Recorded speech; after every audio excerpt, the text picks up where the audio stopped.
Juno just might be the most fun and fair support character added to Overwatch since Ana. Hey everyone, it's Kai again. I know I said before that I wouldn't focus too much on Overwatch content, but I just had to give the new hero a try. Watching the new hero reveal trailer for Juno, my initial reaction was quite positive up until I saw her auto-locking missiles. I'm not a fan of auto-targeting abilities in the form of healing, so I was extremely concerned as I was reminded of Kiriko and Lifeweaver's primary heal in Alar's Pylon. If a character is going to have AoE and auto-targeting healing, the values have to be relatively low. Aside from the missiles, the ultimate seemed quite strong as well. While these two abilities raised red flags for me, I was quite impressed by the rest of her kit. I think at this point a lot of you already know what her abilities do, but let's just go over them quickly anyways. Her primary fire is a hit scan blaster that fires in a 12-round burst, healing allies and damages enemies when hit by Juno for 7 HP respectively with 180 rounds. Her secondary fire targets allies and enemies in a 40-meter range, healing 75 HP initially followed by 60 HP over time and 75 damage respectively. Her shift gives a speed boost and allows her to glide in the air for 5 seconds.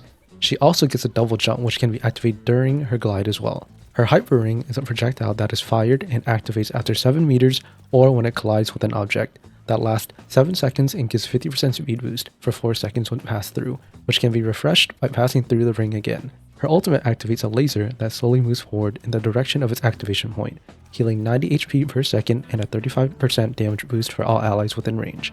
After getting to try her out in game after 20-minute queues of pop, I can safely say I am pleasantly surprised with Juno. Juno felt like the first support hero since Ana that didn't passively get value or had a get out of jail free ability. All of her abilities required her to be proactive rather than reactive or just flat out passive, which made her much more thought-provoking and interesting to play, giving many opportunities for skill expression. Her auto-locking missiles had lower numbers than I was expecting, which is good, but I still feel that it is a little on the strong side. Not sure if it needs a flattened numbers nerf or a change to its lock-on time, but it can easily flip a duel. While it isn't as strong as I was expecting, the concept of auto-locking or auto-value abilities is still very dangerous waters to tread. But so long as the values remain low, it will be relatively fine. Her ultimate also felt very strong, essentially being a better Lifeweaver tree and Orisa's Mongos from Overwatch 1 combined. I don't think it's a better support ult than Kiriko's Kitsune, but it feels quite close. I'm going to need some more time with it, but from my own experience using it, it very much flips a team fight in your favor very easily. Her ability to heal or do damage through aiming her primary fire felt so satisfying and rewards you for being accurate with your shots, although it's not very difficult, especially since it is hit scan. But it is far more engaging to use rather than the aforementioned auto heal abilities. The healing output can feel a little bit on the higher end, especially since I was averaging around 11 to 12k healing for 10 minutes. Her flight is actually more of a glide, which I'm very happy with. I was concerned about having another flying character that could potentially sit in the skybox, but thankfully, her verticality is limited in favor of really fast horizontal movement. Her lack of verticality will take some getting used to, but it felt really good learning how to maneuver her flight on top of her Hyper Ring. The Hyper Ring itself was fun to use and felt quite strong for engagements and disengagements, but I don't think it will be good enough to replace Lucio. If anything, I think Lucio might be her best support pairing. Her design overall feels more in line with how the traditional support characters felt, where she actually needs peel instead of immediate bailout abilities, which can be seen as both a good and bad thing. Most supports in Overwatch 2 have either been designed or buffed in order to be more survivable in the event that they get focused or dove. Zen's Kick, Kiriko TP or Suzu, Moira and Lifeweaver Dash, just to name a few.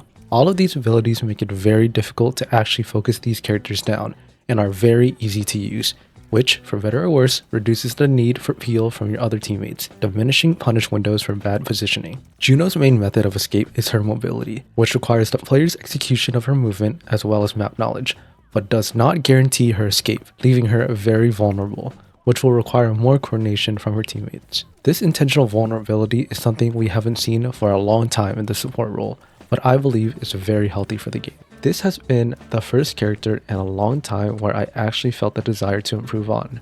Not through raw stats, but movement, map knowledge, and cooldown cycling. A feeling I find that is missing from a lot of the new Overwatch heroes. I felt like there was a lot more that I could do, instead of just turning my brain off, pumping heals, and using override abilities. If more heroes were designed like this, I think Overwatch would be in a much better state.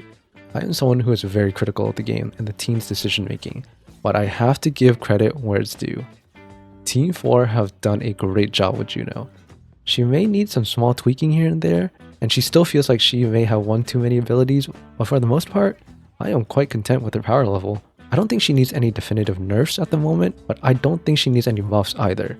But if they do buff her, please, for the love of God, do not give her dash healing or any other burst value get out of jail free abilities. This video is on the shorter end, but I just really wanted to praise the design of Juno since she feels like the first support hero since Ana, where you can really express your skills and knowledge without any override abilities. I don't believe Juno will be hard meta or game changing, but it will be a nice change of pace compared to how the rest of the support cast has been designed in Overwatch 2. If you enjoyed this video, please leave a like, comment, and subscribe. I will be covering Marvel Rivals next, so keep an eye out for that. But until then, I'll talk to y'all soon.